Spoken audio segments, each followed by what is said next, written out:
নমস্কার বন্ধুরা, আশা করি সকলে ভালো আছেন। আবারও একটা নতুন রেসিপি নিয়ে হাজির হলাম। সকালে ঘুম থেকে উঠেই আমার মেয়ে ডিম দেখে ছাড়াতে বসে গেল। মায়ের কাজে কাজে একটু হেল্প করে রান্না করার সময়। ও ডিমগুলো সব ছাড়িয়ে রেখে দিয়েছিল। এদিকে আমিও অন্য কাজগুলো করতে শুরু করলাম। দেখুন কত সুন্দরভাবে ডিমগুলোকে ছাড়িয়ে ছাড়িয়ে রাখছে, আর ছাড়ানো হয়ে গেলে বাটির মধ্যে আবার রেখে দিচ্ছে। এরপর শসাটা গ্রেট করে নিয়েছি, আর গাজরটা আগে গ্রেট করে নিয়েছিলাম। এরপর শসাটা ভালো করে হাতের মধ্যে চেপে চেপে জলটা বের করে তুলে রাখতে হবে। গাজরেরও ওই রকম একইভাবে চেপে চেপে জলটা বের করতে হবে। এরপর একটা তাওয়ার মধ্যে দিয়ে দিলাম একটা শুকনো লঙ্কা, একটু ভালো করে ভেজে শুকনো লঙ্কাটা তুলে নিলাম। মিক্সিং জারের মধ্যে একটা ডিম নিয়ে ভালো করে কুচো করে কেটে দিয়েছি, আর তার মধ্যে দিয়ে দিলাম 4 কোয়া রসুন আর একটা ভাজা শুকনো লঙ্কা, অল্প একটু ভিনিগার, আর দিয়েছি গোলমরিচের গুঁড়ো। এবার দিয়ে দেবো এখানে অল্প একটু আমুল দুধ। এটা আমি ভালো করে গ্রাইন্ডারে পেস্ট করে নেব। আর দিয়ে দিলাম নুন, সবশেষে দিয়ে দেব লেবুর রস। এই মেয়োনিজটা বানাতে কিন্তু বেশি সময় লাগে না, টেস্টটা কিন্তু সুন্দরই হয়। আর তেলও একটু আমি অ্যাড করেছিলাম। এরপর ওই একই তেলের মধ্যে দিয়ে দিলাম স্লাইস করে কেটে রাখা পেঁয়াজটা যতটা পারে পাতলা করতে পারেন, ঠিক ওই রকমভাবেই পাতলা করে কেটে জল ঝরিয়ে নেবেন। আর খুব বেশি ভাজতে হবে না, হালকা ভাজলেই হবে।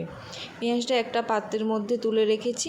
এবার গাজরটা দিয়ে দিলাম ওর মধ্যে, আর শসাটাও দিয়ে দিলাম। এবার একটা ডিম আমি গ্রেট করে নেব। প্রথমে বড়টা দিয়ে করেছিলাম, দেখলাম না ছোটোটা দিয়ে করলেই বেশি ভালো হয়।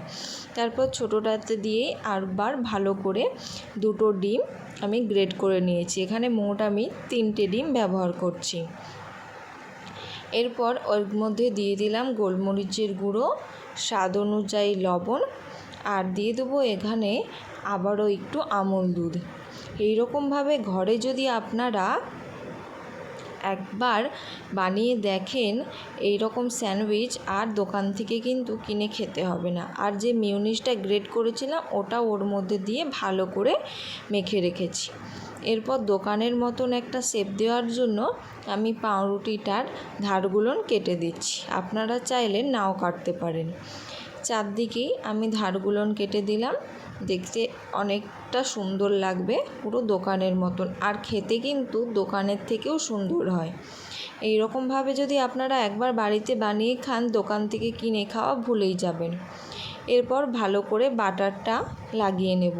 আমি পাউরুটির দুপাশেই বাটার কিন্তু মাখিয়ে নিয়েছি।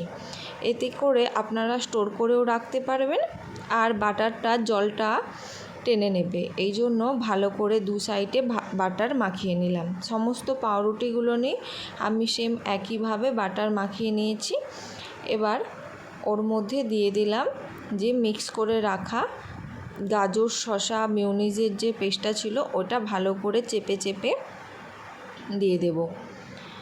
অনেকটা বেশি করেই দিয়েছি আমি, খেতে কিন্তু সুন্দর লাগে এই জন্য। তারপরে পাউরুটিটা ওর মধ্যে ভালো করে চেপে দেব। এখানে কোনো চিজ বা অন্য কিছু লাগবে না, একদম ঘরে থাকা উপকরণ দিয়েই আপনারা বানাতে পারবেন, কিন্তু টেস্টটা হবে একদমই দোকানের মতো।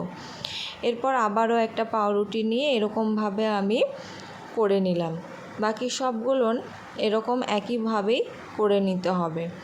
আর এগুলো আমি ত্রিকোণ বরাবর কেটে দিলাম। কড়াতে বাটারটা বসিয়ে দিয়ে তাওয়াতে গরম করতে দিয়েছি। এরপর পাউরুটিগুলো ভালো করে সেঁকে নেব। আমি এরকমভাবে কেটে নিয়েছিলাম। আপনারা চাইলে কাটতেও পারেন, আবার নাও পারেন, কিন্তু কাটলে একদমই দোকানের মতন স্যান্ডউইচ লাগবে, তাই আমি কেটে নিয়েছিলাম। এরপর অপর পিঠটাও এইরকম একইভাবে উল্টে দিলাম সমস্ত পাউরুটির। তৈরি হয়ে গেল ঘরেই খুব সহজে স্যান্ডউইচ। অবশ্যই একবার বাড়িতে ট্রাই করবেন, আর অবশ্যই জানাবেন কেমন লাগলো।